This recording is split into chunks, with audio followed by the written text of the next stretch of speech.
Yung mga nakapending dito mga katropa, ito yung gagawin nating ABS module. Always on siya at walang speedometer. Tapos dito naman sa labas, kalahati lang yung binuksan namin kasi balak na rin mag-half day pero hindi natupad. Anong oras na? Pag alas 4 na, hindi na kami nakapag-half day. Dito, nag-full wave kami ng smash. Lagi nalulubat yung motor ni boss. At dito naman yung sniper na to, namamatay, may problema. Sabi ng customer. At pag tumatakbo yung motor niya, parang kinakapos sa gas at nabubululan. Bigla na lang mamamatay yung kanyang makina. Anong ginawa na dito boss? Pinabura na ng pinabura mo na sa Yamaha yung check engine niya?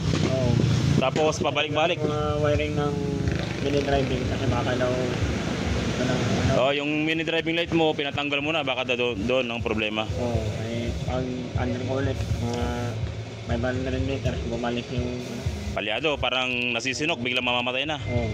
So yun yung problema ng motor ni boss mga katropa. Habang tumatakbo yung motor niya, maramdaman niya bigla nang parang bibitaw o sinisinok, tapos biglang mamamatay na yung kanyang makina. So pinadiagnose na sa Yamaha to, pinagawa na, tinanggal yung kanyang mga mini driving light na kinabit na pinakabit ni boss sa kanyang motor. Pero ganun pa rin, kapag sinusi natin, nagkakaroon pa rin siya ng check engine.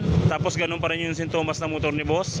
Kapag tumatakbo, namamatay-matay pa rin. So ang gagawin natin dito mga katropa, gagamitan natin siya ng diagnostic tools. Titignan natin kung ano yung naging problema ng motor ni boss para mas accurate yung ating gagawin. At syempre magkakaroon tayo ng idea kung ano ba yung possible nating palitan o gawin dito sa motor ni boss. Connect natin, diagnose, Yamaha, auto search na lang tayo, engine, tapos naka-off naman, okay. Susi natin para ma-read ng ating diagnose yung ECU. So ito na, pupunta tayo dun sa error niya, sa read fault code niya. Yung number 1 current yun, ibig sabihin active na error ng ating motor. Yun yung kanyang history. P1602 ECU internal circuit failure. Yun yung problema niya. Yun yung kanyang check engine. So ano ba yung P1602 na error code ng ating Yamaha Sniper 155? So yung P1602 mga katropa, ang error code na yan ay... Mga katropa, papalo naman ang ating Facebook page, Jad Allen Motorcycle Electrical Shop Lingayen. Kung gusto nyo namang magpagawa sa akin ng personal sa pagwawiring, isearch nyo sa inyong Google Map ang Jad Allen Motorcycle Electrical Shop Lingayen, Pangasinan.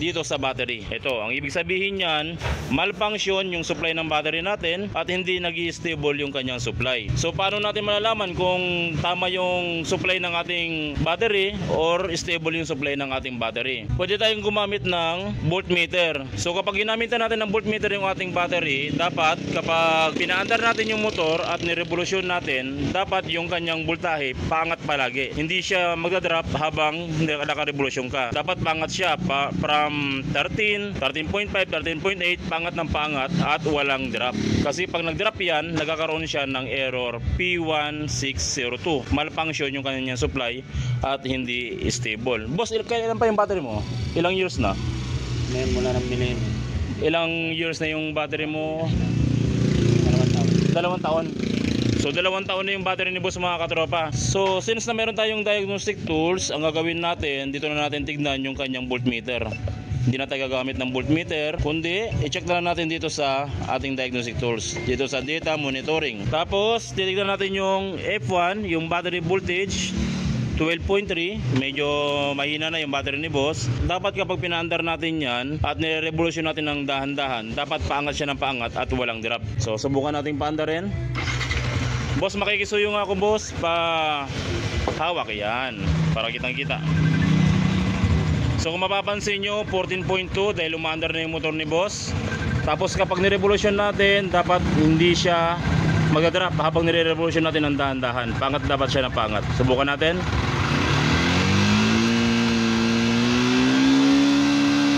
Oh, nakita nyo, nag-drop siya sa 13. Dapat hindi siya magdadrop sa 13. dapat stable lang siya doon sa 14. Ito yung battery ipapalit natin kay boss mga katropa. Dewey na brand siya kasi wala kaming ibang brand kundi Dewey lang tsaka Bestbat. So ito muna yung gagamitin ko sa kanya. So bago tayo magpalit ng battery mga katropa, syempre linisan natin yung mga terminal niya, lalong lalo na kapag yung terminal natin ay nag-uumido o kaya yung nagkukorosyon, kailangan linisan natin. Okay, so balik tayo dito sa sniper ni boss mga katropa. Nagpabili lang tayo ng magandang klaseng brand, GS na lang, tapos yung size niya kasi yung Dewey kasi nagkakaproblema. Malaki yung kanyang size dito, hindi siya papasok sa lagayan ng battery, kaya kumuha na lang tayo o nagpabili na lang tayo kay boss ng same size ng kanyang battery para walang modification dun sa mga bracket. Yan, ilalagay na lang natin.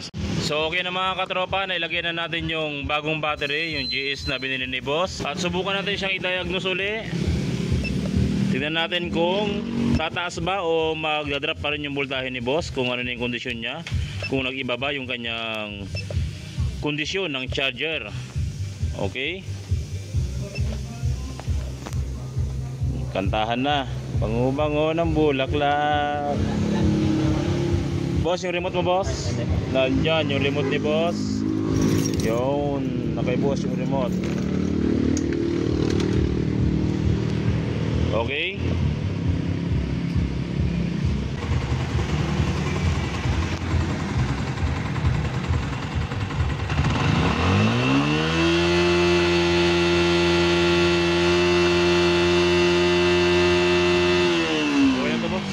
At observe mo na lang boss. I-text mo na lang ako or tawagan mo ako kung ano yung magiging problema pa, ano. Tapos tatanggalin mo barkada, tanggalin mo yung sa ano natin. Sagay lang, i-off mo muna. Ayan, i-off mo muna. Okay, unplug mo barkada. So yun ang mga katropa, dinilit ko na uli yung check engine ni boss. At yun lang yung P1062. Battery lang or minsan mga lost terminal, pero mostly battery yung kanyang problema. Ngayon i-update mo na lang ako boss.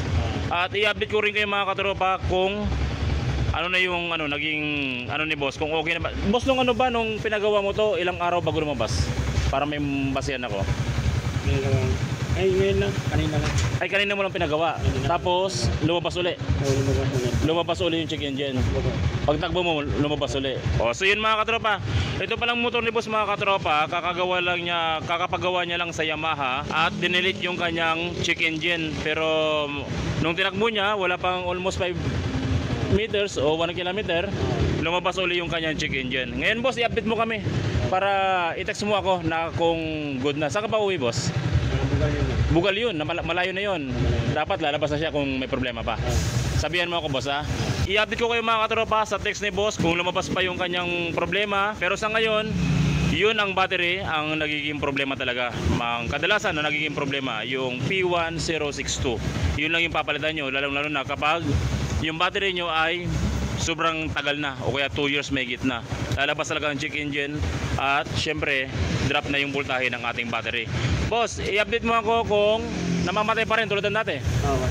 No? Tapos kung lalabas yung check engine niya para ma-share natin sa kanila. So yun ang mga katropa, hintayin nyo yung update ko at maya maya hihintayin ko yung update ni boss kung okay na ba or may problema pa doon sa kanyang motor, kung lalabas pa yung P1062 na check engine dito sa Sniper 155.